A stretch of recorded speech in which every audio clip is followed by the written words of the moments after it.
Since 2016, Nigeria has continued to provide expansionist budgets, with its budget having risen from 4 trillion naira mark in early 2010 to above 6 trillion naira since 2016. This does not mean that Nigeria has not significantly improved its revenue position, as its revenue to GDP is still less than 8%. The 2020 budget was presented on October 8, 2019, and it's in shorter circle since 1999. The budget was signed into law by President Muhammadu Buhari on December 17, 2019. While the speedy passage of the budget is commendable, it is important to zoom in on the specific details of the budget items and highlight its performance to its citizenry and the economy at large. However, in an urgent need to specifically enhance the capacity of the military and paramilitary agencies to tackle the various security challenges in the country and tackle other challenges facing the country, Federal Executive Council approved the 2021 Supplementary Budget Appropriation Bill in aggregate expenditure of 895.8 billion naira. The supplementary budget, according to President Buhari, will be used to procure equipment for military, purchase of COVID-19 vaccines, and other logistics not captured in the original 2021 budget passed last December by the National Assembly. He's already in the studio. He's a senior researcher and policy analyst at Budget, Mr. Vayala Kwaga. Thank you very much for your time, Mr. Kwaga. Great to have you in the show. Thank you for having me. Yes, let's start this way. 2020 budget, like I said in my introduction, well, timely and all of it. But what's your assessment with regards to implementation? Let's do an overview before maybe we'll now go to specifics. So the problem of implementation is a perennial one. I think it might have to do with two major aspects. One, Nigerian budgeting isn't program-based. So by that I mean there is no link between the objectives and the goals that the government has in terms of, say, raising income or reducing maternal mortality or reducing the number of out-of-school children and the money that it provides. That's on one hand. On the other hand, there are challenges with audit and due process and compliance. So we are not sure if the budgets are actually being spent well or spent legally or spent with value for money in mind. And this involves like a wide gamut of the civil service. So there are multiple parties involved in trying to ensure, at least from the government's angle, in trying to ensure that this thing is done properly, legally, and well enough for Nigerians to reap some benefits for their livelihoods to improve. So civil society organizations like Budget try to step into that place to ensure that not only is this information passed to citizens and is made understandable, but the government is given a demand to increase transparency and accountability. Now let's go to the capital side, the recurrent side. We see a lot of projects lately, despite all of these challenges. Well, some in partnership with China and all of that, talking about the rail projects and all of that. But you're a professional in this, and you do all of these assessments and research with regards to budgeting. What do you make of that percentage of what's being allocated for capital and what's being allocated for recurrent expenditure? So, I mean, there are various ways to approach these questions. For developing countries like Nigeria, you need to look at what the data says. What aspects of your economy require the most priority and why? For me, I try to take a couple of steps back to really look into the reasons why certain countries prioritize capital expenditure over recurrent. So if you want your citizens to improve if you want an improvement in citizens' income, for example, you need to look at those interventions, whether they be transfers, whether they be improvements in education or health, that will allow citizens have more of their income to spend, with them spending less on these social spendings. At the same time, infrastructure, which is a capital expenditure, can be improved to provide a boost to businesses, because we all know that businesses, small, medium businesses, are the drivers of an economy.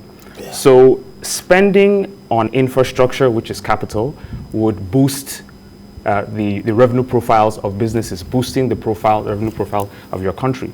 So if you were to ask me, I think Nigeria should probably do a bit of both. The idea that there has to be more capital than recurrent may not always hold in a particular fiscal year, because there may be certain instances that arise where you'd have to spend more on capital or more on recurrent. The COVID-19 pandemic, I think, showed lots of countries around the world that a lot of these things can come very unforeseen, and preparations for them, no matter how well done, might not really be able to solve these problems. So, like for 2021, some areas that the government needs to focus on, which would probably be capital, are in power generation, in road and rail infrastructure, which goes to the point you made about China and the rail line. So it's more than just having deals with China. It's ensuring that Nigerians get a value for money. Is there an improvement from 2021, say 2 years down the line? Has there been an improvement in the movement of goods and services? Have incomes risen as a result of these capital spendings? Have people been able to travel easier for education, for health? Is the maternal mortality rate coming down? Are the number of out-of-school children reducing? So this, again, goes back to the point I made earlier about program-based budgeting and how Nigeria seems to be missing the mark. So there really isn't a straightforward answer. I could say that Keynesian economists would tell you that during a contractionary fiscal cycle, government should spend more. During inflationary, it should spend less. Argument too. Exactly. So it's not always a cut and dry thing, but where we can get it right is if the data actually informs decision making.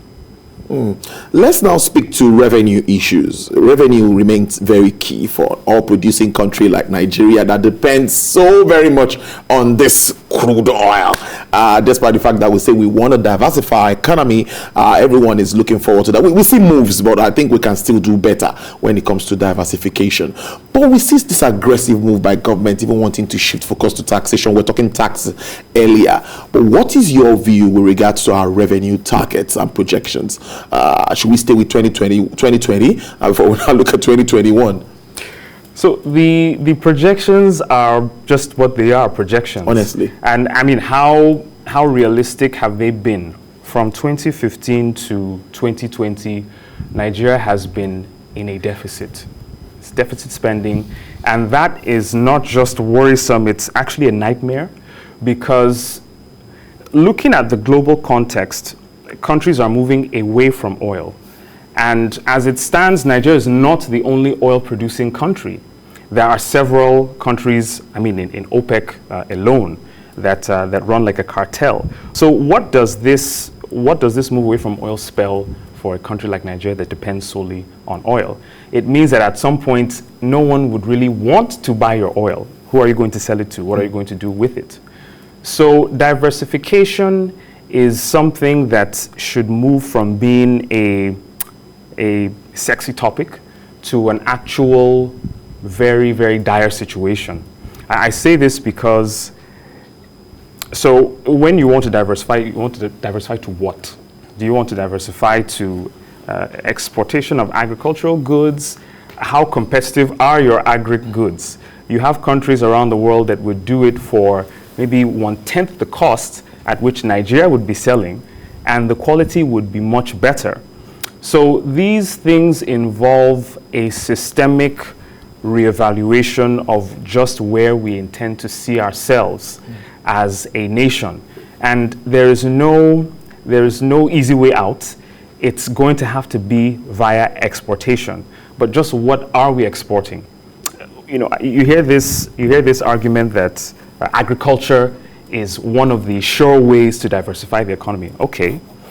In Argentina, which is just like a small strip of land in Latin America, they produce some of the world's best beef, and they do it probably 5-6 times cheaper than Nigeria would. So are you going to export beef to countries that can get it easily? So I mean, it's an argument that is really broad. I'm even trying to really gather my thoughts, but the long and short of it would be that if Nigeria is unable to realistically look at how to improve its export potentials in terms of capacity, in terms of transport, bringing goods from the north and the south to the ports to have them shipped off, and to improve the doing business index for local producers, and to ensure that there's capital available, and to ensure that these people have access to energy and waste management and water. It's the little things that make up the systemic change. So the broad approach, I think, is what the government needs to look at. We can talk about figures all day. We can roll them on your screen. But talking about figures is different from doing the work in actual fact. And I think that's where we tend to miss the mark. Honestly, following up with that, really, I'm one of the fans of diversifying our economy, or diversification in its entirety. In principle, it's a good idea. Because you see the likes of the Nigerian Export Promotion Council, a lot of work going on. When you see Nigerians export, but I just think that we need to meet standards. Exactly. A lot needs to be done, because that's the next way. We need to start looking away from oil. Other countries are even driving electric cars, and all of that's the way to go. Anyway, that's another conversation, so let us go that route. But back to our discussion. Debt. That's the big elephant in the cupboard. Everyone talks about debt. At the moment, I think we're doing about 33.1 trillion naira. That's scary. We have a budget of for this year 13.59, I think, trillion naira. Looking at our debt, the word scary is an understatement. I don't know how to explain it. How does it come to you? How do we manage this? So, I mean, the fears are real. I guess what we feared the most has finally befallen us. We were unable to match our spending with our revenue. And these are not problems that came about overnight. They've been problems that have been in the offing for quite some time. And it may be very difficult for these problems to go away immediately. However, I think that an acceptance, psychologists say the stages of dealing with grief, the first stage is denial. We need to realize that this situation is probably even more dangerous than we could conceive of. Because if you look at the data, there is a growth in that deficit spending. There is a growth in the amount of debt. And this is also seen alongside problems of inflation. So not only are we borrowing more, but the value of the naira is actually decreasing, which means that we would be paying more naira, like literally more naira for every 100 naira that we spend or save or whatever. So I would say that, everybody knows that debt is bad. It goes back to the question we attempted earlier on diversification. You cannot reasonably expect to have your debt disappear if you are not making enough money. Now, I will put a caveat here. In principle, there's nothing wrong with borrowing. Nigeria is a corporate entity, so it's allowed to borrow. But there's a certain amount of fiscal space that you need to have to borrow reasonably and wisely. You cannot borrow with the intention of not paying back. You'd fall into all sorts of sovereign risk issues. And I know you talked about risk in the previous segment. But for Nigeria to be a viable country for investors to want to come to, these are some of the things that they would look at. These are some of the questions they would ask themselves. How well would my investment do in a country that's owing? How volatile would their economy be as a result of this poor fiscal management? So yeah, the problem of debt is there, but it can only be solved if Nigeria makes enough money to offset this debt, and at the same time realize that you cannot just borrow for capital projects. At the end of the day, Nigerians will have to pay more. The tax net, there's an intention by the federal government to increase the tax net or broaden the tax base, I beg your pardon, which means that more and more people will pay tax, pay tax on incomes that are already depressed. So it's really a tough scenario we have. It's a mixed bag. Now we expect 895.8 billion naira. That's a supplementary budget. That's what. But if you look at what this procurement of equipment for the military, vaccines, COVID-19 vaccines, and all of this, how does it come to you, and what do you expect from the both houses, the National Assembly? So, I mean, for one, I will say that it's a very, very difficult thing to process, because this is being funded by borrowing again. Honestly. And it goes back to the problem of debt. So you are borrowing now to secure a future that is uncertain. I mean, there are existential problems that come with thinking about the future down the line, when you'll have to pay more for the money that you borrowed today. I would even say that the 800 billion is a curious one, because it raises issues of audit once again and procurement. So over 70% of this amount is being directed towards capital spending in the security sector. Even part of the recurrent aspect of the money is going to the police formations and the military, the Navy. And you ask yourself, are we safer today than we were 3 years ago? I'm sure if you were to sample 1,000 Nigerians across the country, the answer would be no. And we've literally been spending more and more on security within the past 2 years. I'm not a military strategist, so I might not be able to tell you why we aren't doing well on the battlefront. But from a budget perspective, I can see that we're spending more and not having that value for money, peace and security. And this is not just for foreign investors, but this is for Nigerians who are being killed, who are being kidnapped every day. So I would say, first of all, that there needs to be a comprehensive audit of security spending. I mean, this might sound bizarre or ridiculous, but it's telling that your country is spending more and more on security and becoming more and more unsafe. I mean, that doesn't really follow logically. It doesn't add up. It doesn't add up. I would also add that there needs to be some level of procurement made public. And you need to invite your audit agencies, both the internal ones and the external ones, to carry out comprehensive audits of this spending. Because Nigerians are reaching a point where they really do not trust the government. And once the government loses trust from the people, then I don't know what it would be. I would also say that the issue of, so there's a line item for the National Primary Healthcare Development Agency. And this is, I guess, for purchase of the vaccines.